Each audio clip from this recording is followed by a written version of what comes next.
Hey everybody, today I am going to be reviewing House of Tolerance, or House of Pleasures as it's sometimes called. This film came out in 2011. It was written and directed by Bertrand Bonello. Bonello is one of my favorite directors today, if not my absolute favorite. I mean, holy shit. He is remarkable. I think that he has a way of being able to capture everything about the human experience in a very sensory sort of way through the filter of the artistic lens. And I know I say that about a lot of great directors, a lot of great artists, that's what they do. But he does it in a way that is so specific to him. He's just more mature and more detail-oriented and more unique, I think, than almost any director that I know.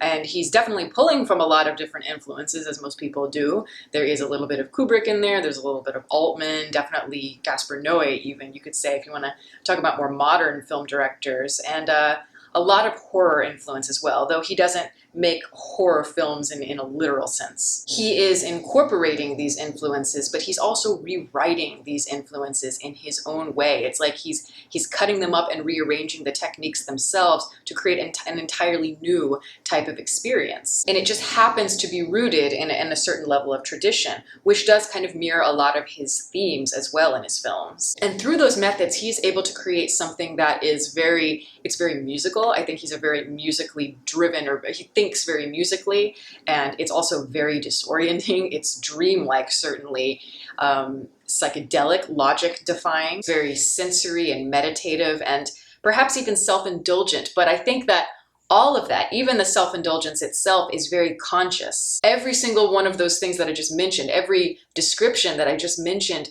it works. It has a root and it has a meaning for why it exists in the overall picture. As I always say, film is art and dreams combined to form a sort of structure that reflects the unconscious mind. And I think that Bonello is very, very aware of this. He's very aware of film and its subliminal messages and how they affect people. So he's using that to his advantage here. And he's as I said, he's creating a sort of an effect with his film and a sort of experience that is like, I mean, it definitely reminds you of a lot of experiences, and yet it's somehow removed from all of those experiences, as though it stands apart as something that you've never really seen before. Even in just the way that he creates the whole ensemble, there are many characters in this film, but none of them are particularly fleshed out. None of them are particularly complex in the traditional sense anyway. But, they don't need to be, because as I said, this is capturing more the experience. This movie for me is just really poignant, and it affected me very, very strongly, more than a lot of films do, I would say.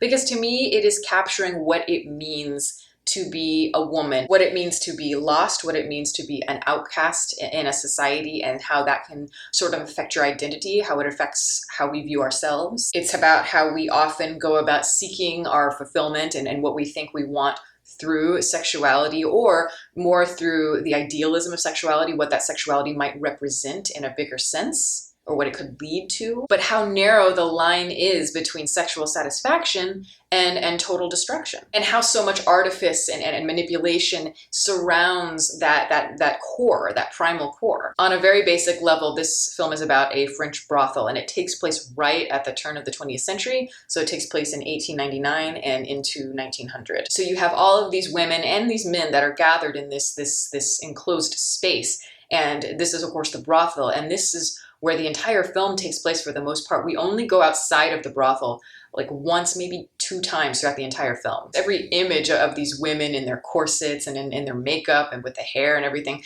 they look like Renoir paintings or Degas paintings. There's a rich kind of lush quality, and everything is of course very extravagant on the surface, and that does of course reflect high society aristocracy, which is masking those primal instincts of sexuality, those primal urges. You could say that this movie is about what it means to be a woman at this time period, at the turn of the 20th century, but I think that's really, I don't think that's what Bonello is going for at all, and I think that's kind of a simplistic reading of it. This is about what it means to be a woman regardless of time or space, regardless of environment, because all of these things that we think that we want are just kind of built into us. They are innate, they are in our nature, and they come out in our flaws and in our strengths and through our vulnerability, essentially. And this film might really want you to be conscious of the period that it takes place in, but it also does feel extremely modern. And the filmmaking itself, of course, is extremely postmodern and extremely contemporary. It is jarring at times while fluid in others. And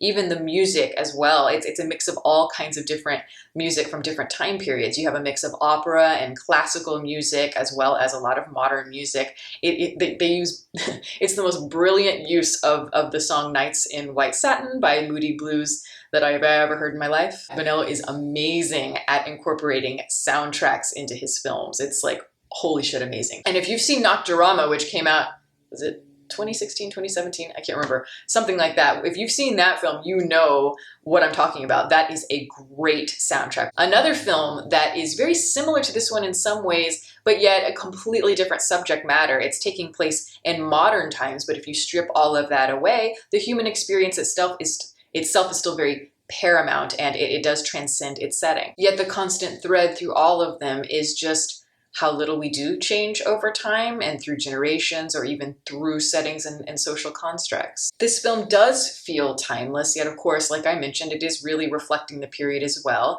It does have that feeling of opulence and aristocracy, but it's contrasted with this sort of grit and intimacy that you don't normally associate with that period. And that's why the film techniques themselves work so well, and why he's using so many postmodern techniques, even though this is a story that's supposed to take place a long time ago. There was an image in this particular movie that kind of captured to me what his films are really like, and if I have to use a visual metaphor, it's like his movies are mirrors that are kind of just cutting through each other. They're all built into each other. And so it's like, you know, if somebody walks past it, you're always seeing that person, yet there's multiple versions of that person. And each mirror is going to be a little bit different. So your perceptions of what you're seeing is very distorted. Everything is reflecting and refracting in very unique ways, and it really does mess with your ideas of what is logical, what the actual image should be, the reflection should be. And the way that time works in this movie is really interesting. I think it's one of the most fascinating things about the film, and there is a lot that is fascinating, but it is not chronological. It's always skipping around. It's told from different points of view, different characters' points of view. There's split screens playing the same thing out, but from different angles with the camera. And it doesn't really feel like there's ever a beginning, middle, and end in a weird way. It's like you're not really sure if you're going to try to figure it out, organize it as though it were linear. It's hard to tell like where the beginning is and where the end of the film is. I honestly still am not sure. I seriously want to diagram the scenes just for fun and try to organize it and see if I can figure out the timeline. But it would be so difficult because, as I mentioned before, Vanilla is so intricate and he's so detailed in the way that he's doing it. And that must take a lot of thought to try to figure all of that out. And I don't know how he does it, but it's remarkable. The way that he's messing with the linear structure, it does make it feel like a fever dream or a lucid dream where you're not sure what is real and what is not. And you do feel sort of lost in space, lost in this claustrophobic environment. And it does get really psychedelic in a sense. And that is part of what helps us to strip away the social expectation and even the narrative expectation that you might be used to for the true heart of what he is trying to convey. To me, the entire brothel itself feels like it represents one nucleus, and it works together like it is one nucleus, and or maybe just like one unconscious mind that is slowly dimming, and you have all of these different facets that work together, and those facets are represented through the different women and their different points of view and different experiences. And it almost feels like waves that are kind of fluctuating at different times. And like I said before, it is capturing the feeling of what it means to be a woman in just an achingly honest way. There are two characters in particular that do stick out amongst this nucleus that to me do create the core of the system, and those two characters are Madeline and Clotilda. Madeline's is perhaps the most emotionally resonant, and she does kind of create the major defining arc of this entire brothel, I would say. Her character is often shown through reflection, through mirrors, and it has a sort of air of like fragility. And that makes sense because her facade, you know, what she uses to attract men, or part of what she uses to attract men, is literally cracked in this horrible incident where she is brutalized by one of her clients. He slices her at the mouth, so it's kind of like this Black Dahlia sort of thing.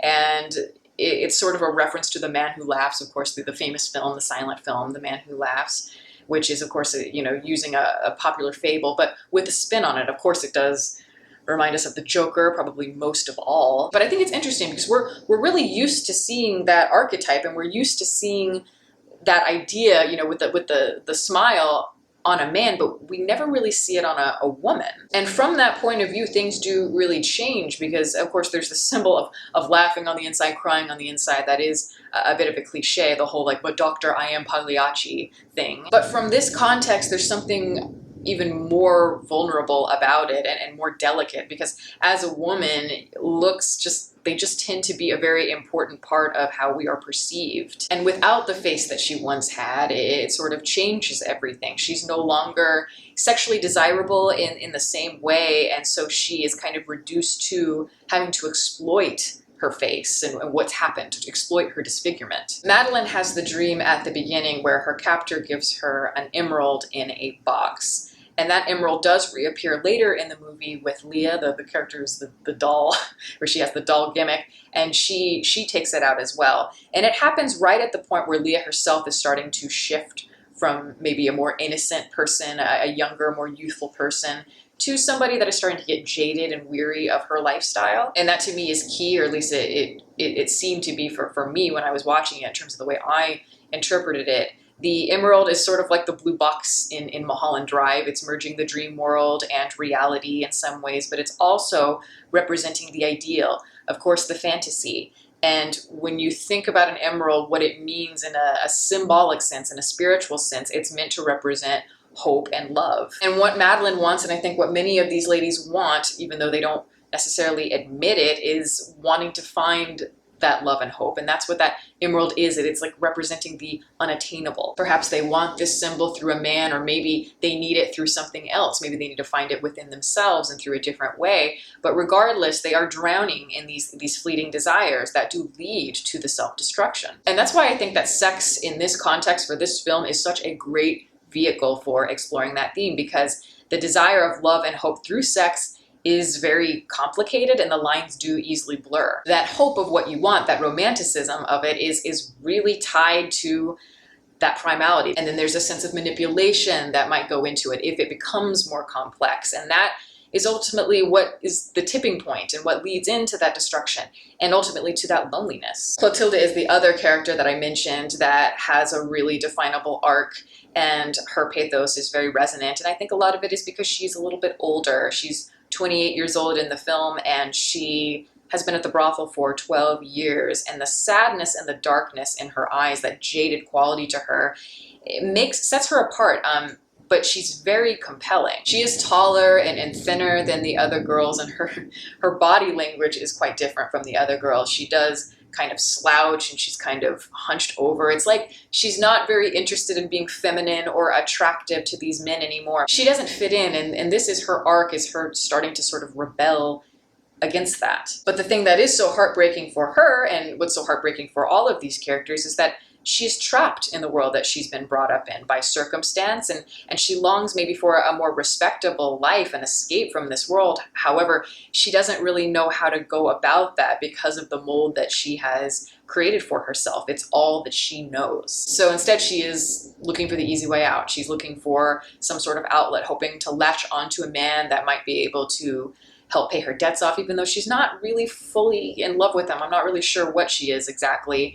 And, you know, she's drowning her sorrows in opium and yeah, just really kind of living this toxic existence, this downward spiral. These two ladies in particular, more than any of the others in my view, they have to have that moment where their characters have that defining climax. And they have to have that moment of empowerment where they do overcome their struggles. And the way that they do that in the final sequence to me is, it's not at all literal, but it is it is fucking amazing. This is where they transcend and they're able to evolve in a sense. It's like, it is like a rebirth. They're finding their power in all of these very multi-layered ways. It's through vengeance and it's through their pain and trauma at the same time. It's a blend of so many emotions all at once for us as viewers. And just the music, the La Boheme music that's playing is just so gorgeous. And the film just becomes this tapestry of emotions and images, and it's a culmination of all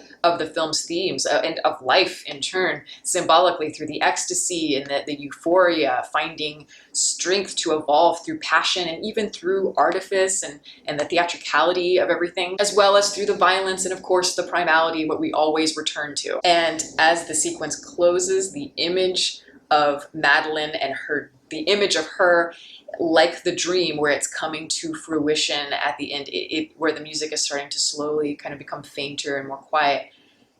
It is so poetic and beautiful and devastating. I was literally in tears in that moment. But ultimately, even through this beautiful sequence, and even though it's reflecting that evolution and transcendence, it is only for a time, an important time, but that time does pass, and life ultimately is going to keep repeating itself. And that is, of course, the thread that ties a lot of Bonillo works together, I think.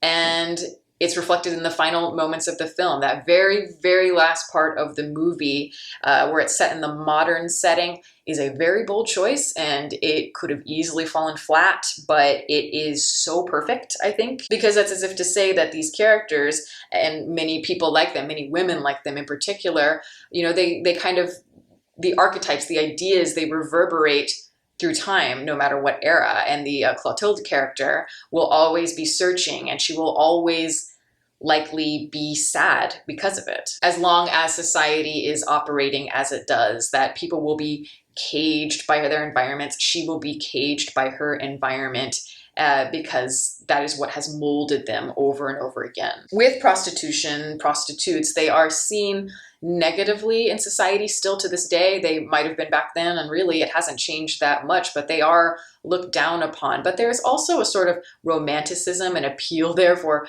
obvious reasons, and, you know, wanting the pleasure without the shame of carrying that identity is still that resist that we carry within ourselves. It is the great contradiction of humanity, and I would say more the great contradiction that this film is wanting to focus on more. I cannot stress to you just how special I think that this film is. I cannot stress to you just how special of a director Bonillo is. I think that he needs to be talked about by every cinephile in the world, and his movies need to be discussed all the time. Like with this movie, it's so rare, and I've seen almost nothing written about it. It's really kind of obscure, but it deserves everything. It deserves to be studied over and over again. And with Bonillo films, you cannot just watch it one time. I watched this film, and even like Nocturama, I remember watching that movie, and I watched it and I was like, I can't review this until I watch it again. So I just watched it again right away. And I did the same thing with this movie. So if you're going to watch a Bonillo film, be sure you reserve a lot of time for it, because you're really going to need to think about it, and you're going to definitely need to revisit it before it starts to make sense to you. I've seen it several times now, and I'm constantly learning different things about it. There isn't a moment and there isn't an image that you can't interpret in a different way. Everything has that kind of duality to it. So a film with this kind of texture and this kind of attention to nuance is something, if I can get the word out to as many people as I can who are lovers of films, I will do it. And I really hope, I know that this is something that most people haven't heard of, but I hope people watch this review and that they do give it a chance, because it really did impact me very, very strongly. And that is my review. Thank you all for listening. All my social media information is below. You can watch more videos here, and you can subscribe if you want to. Catch you next time.